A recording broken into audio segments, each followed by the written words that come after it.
Coming to you from the desert of Las Vegas. Vegas, baby! Thomas Viola is here to talk to the best bookmakers and bettors in the business on a quest to cash tickets and build bankrolls. Show me the money!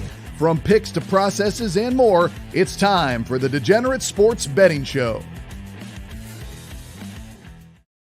Hello, everyone. Welcome on in on this wonderful St. Patrick's Day. I'm Thomas Viola, and welcome to the Degenerate Sports Betting Show, brought to you by the FTN Network, where you can get all the sports betting and fantasy content your degenerate heart desires from some of the sharpest minds in the business. Use the promo code DGEN for 20% off of your FTN subscription. That's DGEN for 20% off at FTN. Thank you so much for checking out the show today, guys. Subscribe to the FTN channel on YouTube and rate, review, subscribe to the show on your favorite podcast app. You know, all that jazz. Come on, guys. Really does help out here. If you like what we're dishing out, help us out. Give us that big assist. And giving me a big assist today to break down the first day of real games of March Madness, it's FTN's own college hoops expert, Mike Cutri. Mike, top of the morning to you. How are you doing on this fine day? Thomas, what is up, dude? Pleasure being on. Thanks for having me, man. Today is a mixed bag of emotions for me. I'm anxious, I'm exhausted, I'm tired, but overall, mostly excited. This is my Christmas time. This is a lot of people's Christmas time. It doesn't get much better than this, dude.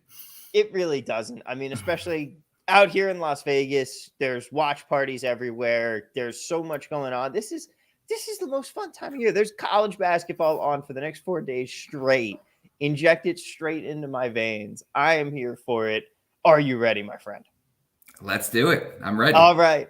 Let's get right into it here. First game up on the list for you. You've got Akron, the 13 seed, plus 14.5 versus UCLA. The lines moved to 13.5. Why are you liking the Zips in this spot?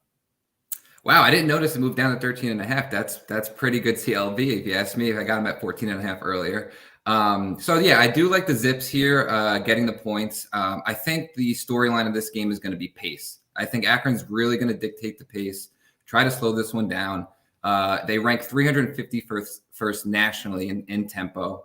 They post up at the 14th highest frequency in the nation. So they're going to look to pound the ball inside, make this much more a half-court game.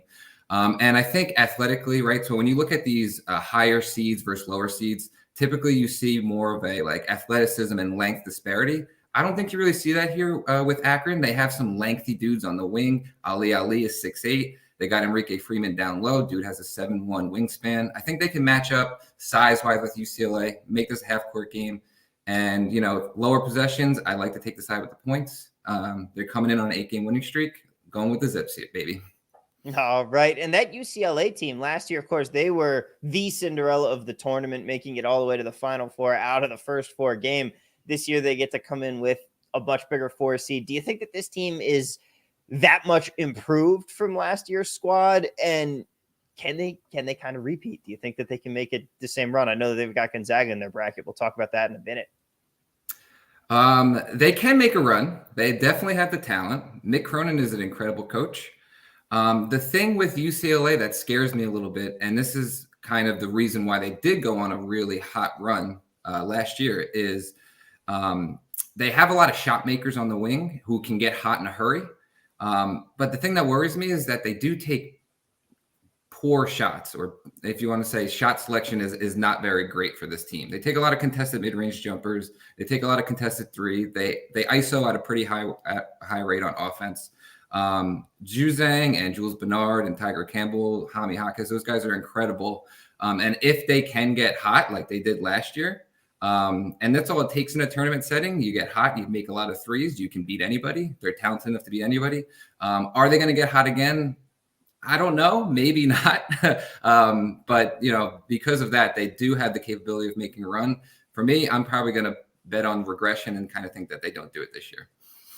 Yeah, it is so tough, especially when you are an offensive-based team. That's been the theme all week that we've seen on this show, at least. People are liking the defenders. With offense, you live and die by your three-point shooting, and it is so easy for that to go cold, as both of us well know from our teams, Rutgers and Cuse. Don't remind me of last night. Hey, at least you had it last night. The next game up on your board, Boise versus Memphis, that 8-9 seed matchup. We're going with the total here. You're going under 133.5. Memphis 3-point favorites in the contest. Both those numbers still available at DraftKings. Yeah, so I think this is another story about pace. Both these teams size up with each other pretty well. They both have a lot of length and athleticism on the wings. They both don't allow much at the rim.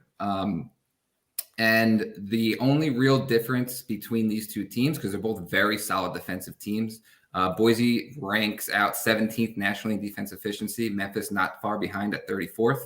But the main difference with these two teams is pace. Memphis wants to get up and down the court, get easy buckets in transition, where Boise completely wants to make this a half court, grind it out, feed the post, use their long athletic wings to attack the basket. I think that Boise State can dictate the pace here. I think they're going to try to make this more of a rock fight, grind it out. And we've seen Memphis all year struggle when they're kind of put in these half court types of games. And the way they're able to supplement their offense in these half court games is on the offensive glass. But Boise is really good on the defensive glass, 5th nationally in the country in defensive rebounding rate. So another thing that I'm looking at here is this is Penny's first national NCAA tournament appearance in the 3 years that he's been there. And I'm not too sure that he's going to be prepped well for this stout Boise State defense. Think it's going to be a rock fight. Going with the under. All right, going with the under. Of course, the under is your bet. Do you like either team to advance? Memphis has that 3-point edge according to the books, and some people are talking about them potentially pulling off the upset in the second round. Or at the very least, they're saying that Memphis is a team that could give Gonzaga some trouble. But do you think that Boise could be the one making it out instead? Yeah, and it's funny that you mentioned that a lot of people, I have noticed a lot of people kind of getting behind Memphis here and thinking they can make a run in the tournament. When you're kind of filling out your brackets and when you're trying to make these types of picks, for me, I'm always trying to go on the side that's more contrarian. I think this is a coin flip. I actually like Boise getting the points here. I didn't pull the trigger on it just yet, but I do think that Boise pulled this one out, and I'm going to go against the grain here, against the public. All right. Hey, the public doesn't always win. I mean, as every casino bookmaker has ever told me, this place wasn't built on winners. It pays to go against the public. Yeah, that's right. And that's why books and casinos are in business, right? Absolutely. The next game I want to talk to you about here, USF going up against Murray State. Murray laying 2 points right now. I got the absolute worst number on this last night. I got it at 2.5. It's bounced a little bit back the other way, but this number was at 1 before the announcement. Of course, USF going to be without their starting center in this one. How big of a blow is that? And can the Dons still pull this one out? So, Tom, it is pretty significant, and I've been waiting on this news all week. I was actually hoping he would play because this is one of those games that I have circled that from a pure basketball viewership perspective that I really am excited for. Both these teams have dynamic guards. Murray State does have a very good big man in KJ Williams who can absolutely dominate the game. So it's kind of upsetting that Masalski's out because he's the one who kind of could have cooled KJ Williams off a little bit on the defensive end. They don't really have the bodies behind him to deal with KJ Williams. So I think the loss gives Murray State a pretty decent advantage here. And I did hop on Murray State before the line jumped. I think I got it at 1.5.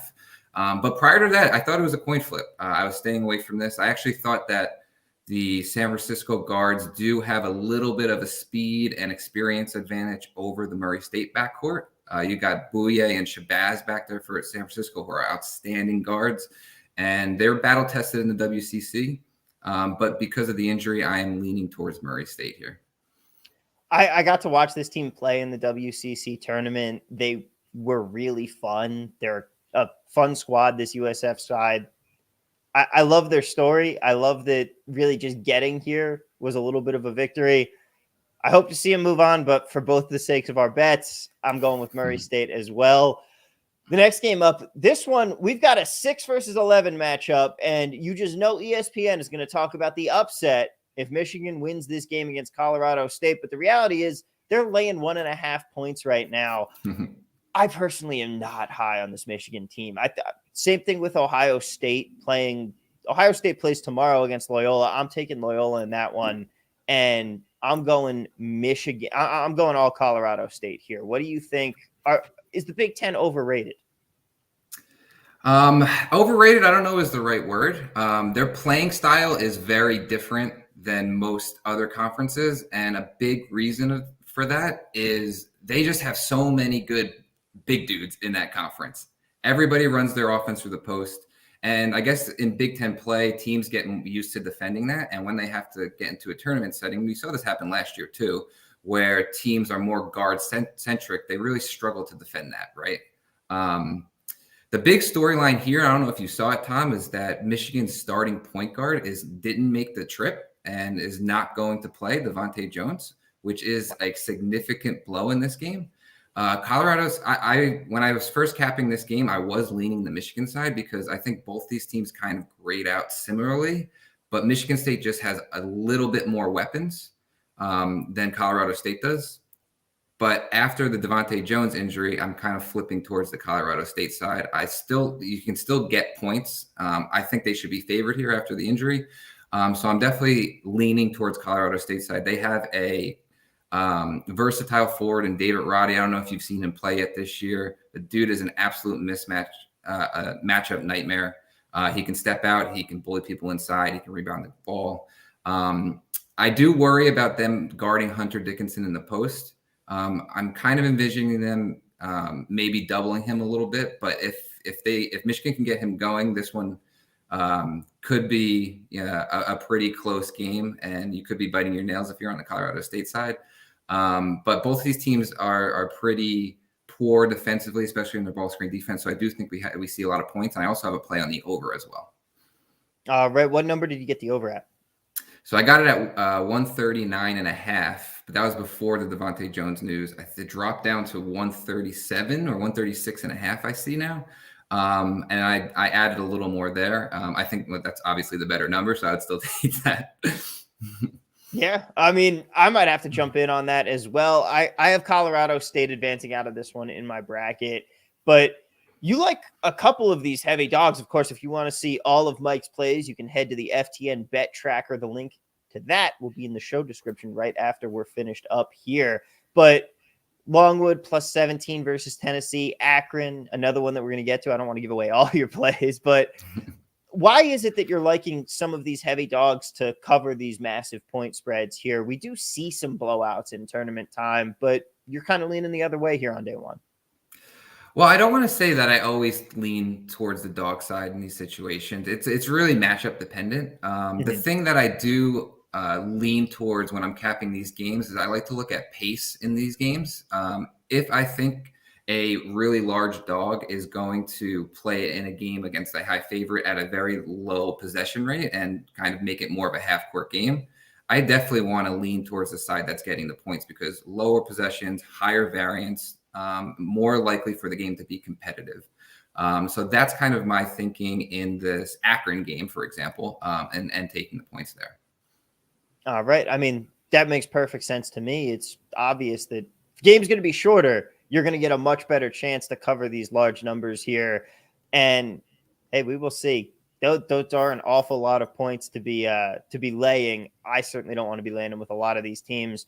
But what team do you think is built to maybe make a deeper run that we're not expecting right now? I know that a lot of people, the zeitgeist is South Dakota State is this year's Oral Roberts.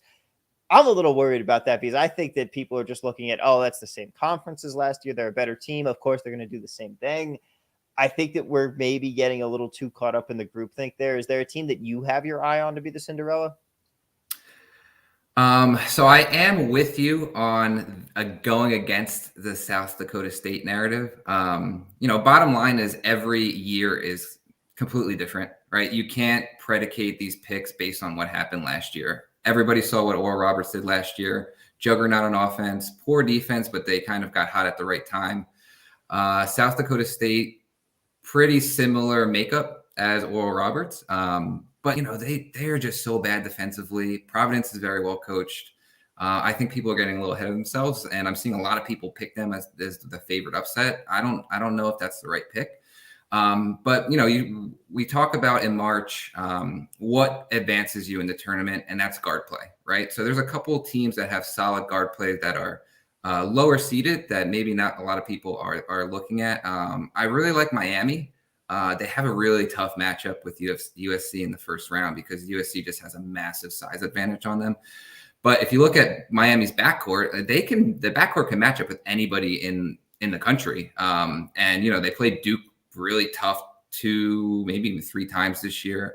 And you have Charlie Moore, Isaiah Wong, Cam McGusky. Those guys are all elite playmakers in the backcourt. That's what carries you in March. So there's one team that I'm looking at that has the potential to make a run if they can get hot. And another double-digit seed I do like is Davidson. Everybody kind of knows how efficient and well-oiled machine that Davidson offense is under Bob McKillop. I mean, we've seen them in the past, in this good old Steph Curry days, make a run there. And it wasn't just him. They had a solid team around him as well. This Davidson team has a similar feeling. They can shoot the ball. I think they're ranked 7th or 8th nationally in three-point field goal percentage. They have 5 guys that can step out, that can cause mismatch problems, and they're very well coached. That's a team that I like in March as a double-digit seed that can potentially make some noise as well. I'm completely with you, especially on that Miami run. I feel like Auburn is one of the more vulnerable 2 seeds here. I could see them getting out of that region of the bracket and making a nice little play. It's definitely possible. They have to get past USC first, and that might be a tough task for them. I wish they got matched up with somebody else, but we'll see. Yeah, we will see. It is March, baby. Now, anything can happen. Anything can happen, but who do you think is going to be cutting down the nets at the end of the month?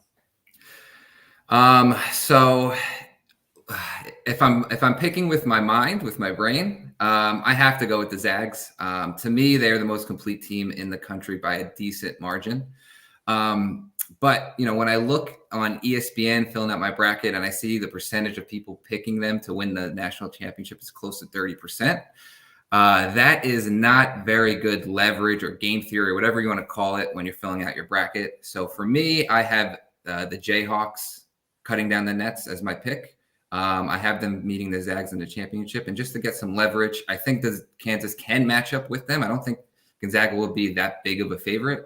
And I also really like Kansas's path this year. I feel like that region is one that can blow up pretty quickly. And Kansas can kind of, I don't want to say walk to a Final Four, but have an easier path than the other 1 seeds in this tournament. I'm with you there, especially on the Kansas portion. I have them picked out in a couple of my brackets. I've got one Kentucky bracket because I don't know. Why not? I don't hate it. Yeah, you want your bracket portfolio to be a little diversified. I am totally against Gonzaga. First off, how many times have we seen the best team in the tournament? Obviously, that Kentucky squad a couple of years back. The Duke squad with Zion didn't even win it. I don't think that this team is going to be able to cut down the nets because I simply have to look at everything they've done past. Yes, they've made a couple title games, but I don't trust them with the WCC play. They run up against a team that can play them really physical and get them out of their comfort zone there. They're used to blowing a lot of teams out. Yes, this is more of a veteran squad. They're more battle tested now, but I just think that eventually they run into that team that's just been there a little bit more and knows how to play and is used to playing at a more physical level. And it throws the Zags off their game. And that's when we see them bounce from the tournament, especially this year when their path is going to be so tough. You've got so many potential matchups like UCLA, like UConn. I know you're repping them right now. I have UConn in my Final Four in one of my brackets, actually. And then on the other side, you've also got Duke and you've got a Bama team that now will play Notre Dame. And I think that they get out of that game. Both of these teams took down Gonzaga earlier. I don't think that this really was I don't think a lot of favors were done for Gonzaga here. And I just don't see it happening. All right, Tom. So I am going to agree to you to some extent, but I'm also going to disagree with you. And I'm going to bring up one point, but first, yeah. So the Zags, their path is not the easiest. That region is loaded with very physical and good defensive teams, right? You have UConn, Boise State or Memphis, Texas Tech, right? Even Arkansas is very good defensively. Surprisingly, they graded out as in SEC play, they graded out as the number one defense, which is surprising to me because you have LSU in there, you have Tennessee, and Arkansas was number one in defensive efficiency in SEC play. So that region is death from a defensive perspective. But I don't think any of those teams have the offensive firepower to stay with the Zags. And I disagree with you on the point where you can't trust them. And, a lot of people talk about while they're in the WCC to blow everybody out, oh, they're not battle tested. But my question to you is, do you trust Houston this year? Houston is in the American. The American only had 2 teams in. How many teams did WCC get in the tournament? WCC got 3. You can argue that the WCC is a better, more powerful conference this year than the American. And then when you look at Gonzaga's non-conference schedule, I mean, Mark Few loads it up, right? He had Alabama, Duke, Texas, UCLA. He makes sure that they have a really strong non-conference schedule. So they're not shying away from anybody. They play Duke as well. And then when people kind of talk about, them historically not doing well in the tournament, I mean, if you compare them to any other team in the nation and the last 6 years, Elite 8, Sweet 16, national championship runner-up, Sweet 16, Elite 8, and then another national championship runner-up. I don't think there's another team that has that sort of run. Maybe Nova, maybe. Yes, they haven't cut down the nets, but they've been pretty successful. If you look at the metrics, they jump off the charts offensively. Defensively, they can run into teams that can out-physical them a little bit. But what I think makes this year's Zags team a little different than years past is that they never really had a rim protector, and Chet Holmgren is a complete game changer in that department. His length, his shot blocking ability, he makes them a little scary defensively, which, I don't think this is the best offensive Zags team if you look past the past few years, but they are better defensively. And maybe that's the difference for them this year to help them cut down the net. So I am going to respectfully disagree with you there, Tom, because I think you can trust this team. Look, I think that the reality is I've been hammering against them all week, and that's just guaranteed that they are cutting down the nets this year. that is like my ultimate hedge against it is that for sure everybody will be able to come back at me and be like, "You're an idiot. Look what they did." But listen, it's the NCAA tournament. Anything can happen, right? And absolutely. That's why you see it. You see people taking, the number one team or the favorite, 30% of their brackets. Like it's probably the smart EV positive play to fade them, right? Just to go against that kind of grain. Because we both know how much variance there's in college basketball for the good, for the better or the worse. So anything can happen. Anything can happen. You're right. And, all this talk about Gonzaga, they're your play for what's the move today. We, of course, are now 0-1. Unfortunately, Greg Peterson's pick of Rutgers did not work out, but you've got Georgia State plus the 25.5 points in this one. I mean, it's a whopper. It's down to 23.5, but that's still a lot of points here. And you're liking Georgia State.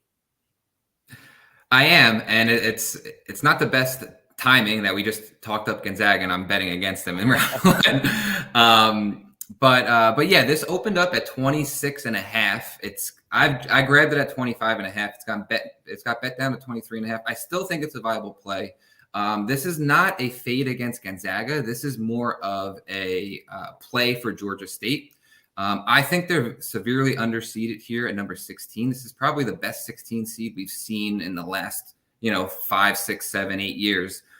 They pretty much grade out to me more like a 14 seed based on their talent level. And the reason they're so underseeded here is because their backcourt hit some injuries in the middle of the season. They got off to a really poor start in conference play. But once they finally got healthy, they went on a little run. They won the conference tournament. And they're kind of firing on all cylinders now. They have a very dynamic backcourt, kind of a three-headed monster with Kane Williams, Corey Allen, and Justin Roberts.